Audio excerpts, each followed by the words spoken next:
everyone, how's it going? Cloud here, and welcome to my guide on Recipe for Disaster quest. Well, the starting part of Recipe for Disaster, I should say.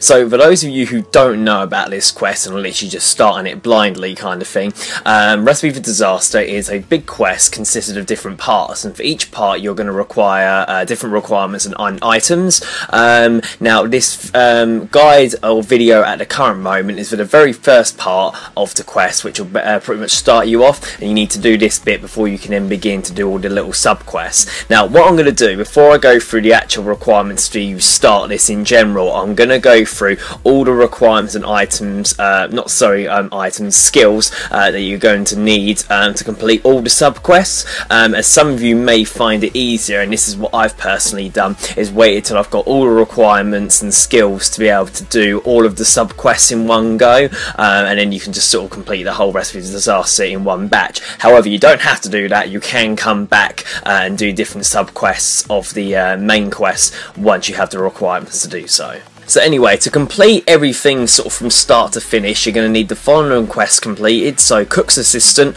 Goblin Diplomacy, Fishing Contest, Gertrude's Cat, Shadow of the Storm, Demon Slayer, The Golem, Big Chompy Bird Hunting, Biohazard, Plague City, Demon Slayer, Murder Mystery, Nature Spirit, Priest in Peril, The Restless Ghost, Witch's House, Lost City. You need to have started Legends quest. You don't have to actually finish it, but you need to start it up to a certain point, and in that relevant sub-quest I will tell you whereabouts you need to be up to.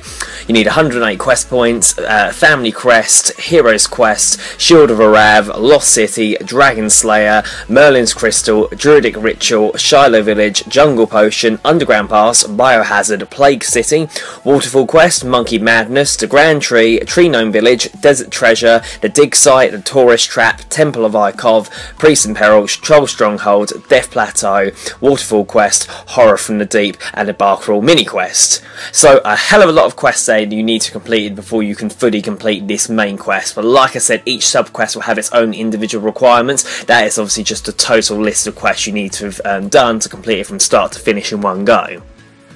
As for the skills, you will need level 70 cooking, which you can boost, and again at the relevant sub-quest I'll tell you more about that. Level 59 magic, level 53 thieving and fishing, level 52 mining, level 50 crafting, level 50 firemaking, woodcutting and agility, 40 ranged, 45 herblore, 10 fletching, 10 slayer, 40 smithing, 176 quest points in total.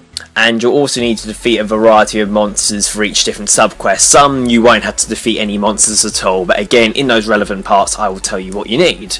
So like I said, those are all the requirements you need to complete every single part of Recipe for Disaster from start to finish. So what I'm going to do, because there will be about 10 parts in total, I'm going to do a separate video for each individual part. So this part 1 is obviously starting off helping the cook, and then from there there'll be all different sub-quests you can do. So there'll be part 2, part 3, they'll all be dedicated to helping that individual sub-quest. So I will list all the individual requirements and items in those different videos.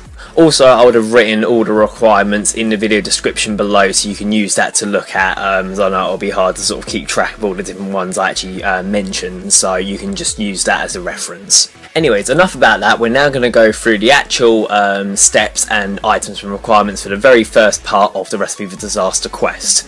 So, to start off the first sub-quest, you'll only need to have completed the Cook's Assistant quest, and you'll also need level 10 cooking. And as for items, you're going to need 1 Eye of Newt, 1 Greenman's Ale, 1 Rotten Tomato, 1 Ash, and 1 Fruit Blast. Now, take note that the Fruit Blast you need to either buy from the Grand Exchange. You can't use a pre-made version from the Gnome City, as you can access them from there. So either buy the Fruit Blast from the Grand Exchange, or alternatively you'll have to make it yourself, and to do that you'll need 1 cocktail shaker, 1 cocktail glass, 2 lemons, 1 pineapple and 1 orange, but I would just recommend buying that from the Grand Exchange, the Fruit Blast. All the other items you can buy from the Grand Exchange as well, with the exception of the Rotten Tomato.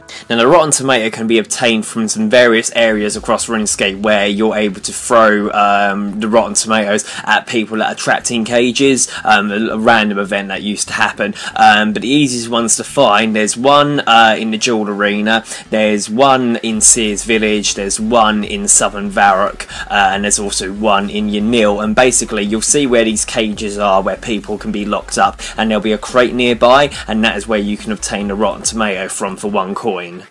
If for any other reason the items don't sell from the Grand Exchange, it'll be more the case of these ones. So if Greenman's Ale doesn't sell on the Grand Exchange, you can buy that from a bar in Yanil from the bartender.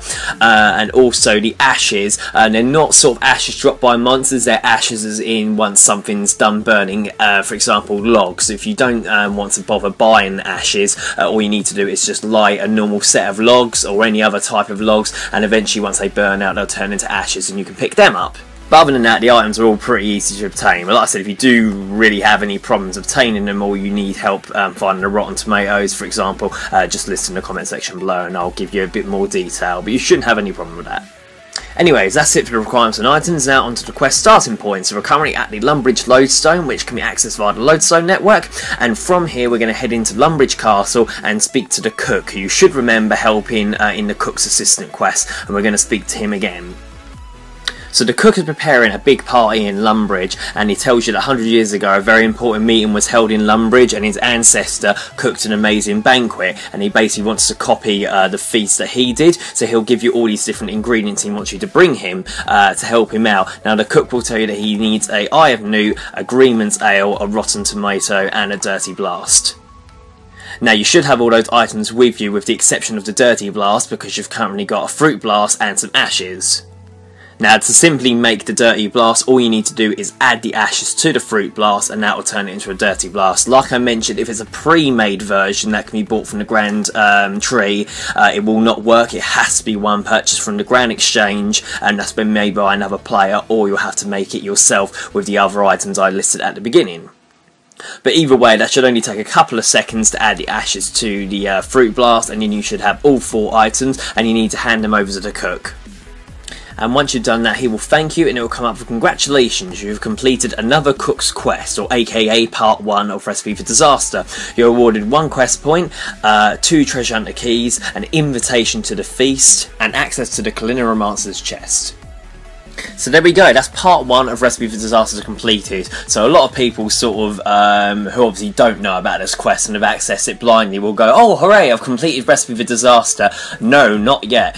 So you got an invite to the banquet. As soon as you go through the doors and you'll see a cutscene with the banquet, that is when the main Recipe for Disaster quest starts, and that's when you'll be able to access all the different sub-quests, and you need to complete all of them before you complete the whole of Recipe for Disaster. So when you're ready, you don't need to have anything with you, other items or anything to worry about. It's literally just a cutscene. Go through the doors, just opposite where the kitchen is, into the sort of banquet hall, and you'll see a cutscene. So you'll be introduced to the members of the Lumbridge Secret Council, which is the Mountain Dwarf, Osman, Gypsy Aris, General Wartface and General Bentnose, Pirate Pete, Phileas, Evil Dave, Scratch Glogwy, Ceramic Vase, Aroigi and Duke Horatio. As the Duke introduces the rest of the Secret Council, he'll be interrupted by the mysterious old man random event and is teleported to take care of it, and Ozman will get taken away by Evil Bob for a random cutscene. At this point you'll enter the room, and a short while later the Kalinaromancer crashes the party and starts to attack everyone at the dining table, but Gypsy Aris will freeze time.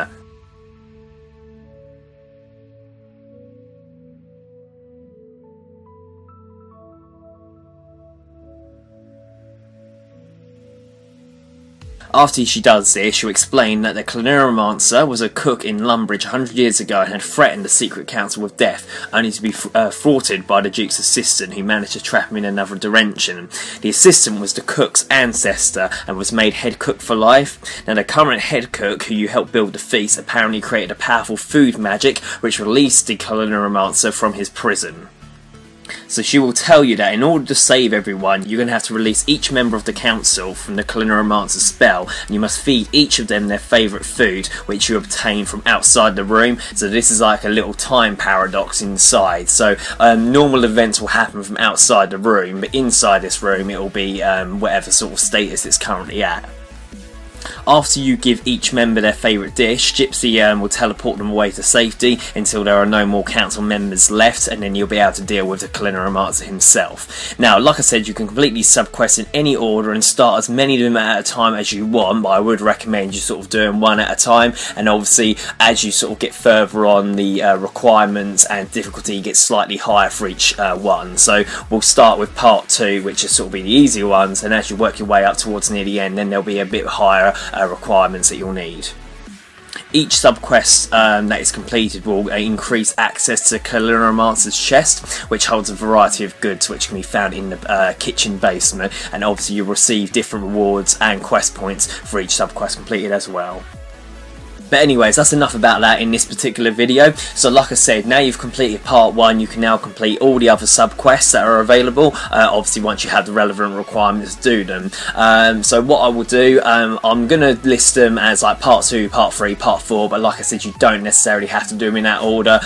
So even though I'm going to list, like for example, 3 in Ceramic Vase as like either part 8 or 9, etc., doesn't necessarily mean you need to have completed all the other ones leading up to that. You can just do them in any order you like. So in the video description below, what I will do, I'll have links available for each sub-quest that you can click to see the video for when they've obviously made and available, and that will take you straight to the relevant video / guide that I've made for that particular sub-quest part. And you also probably see them in the related videos next to the main one that you're currently watching, so they should be easy enough for you to navigate and find. But anyways, that's it for part 1 completed. Like I said, you'll have really no problems at all with this quest, because this particular part of the sub-quest, as it's very easy. The only thing is, if you run into any problems obtaining any of those items that I mentioned, then please feel free to leave a comment in the comment section below and I'll help you out. If not, thank you for watching. Please make sure you like, favourite, comment, subscribe, and don't forget to share with your friends. Cheers guys, and I'll see you in the other part.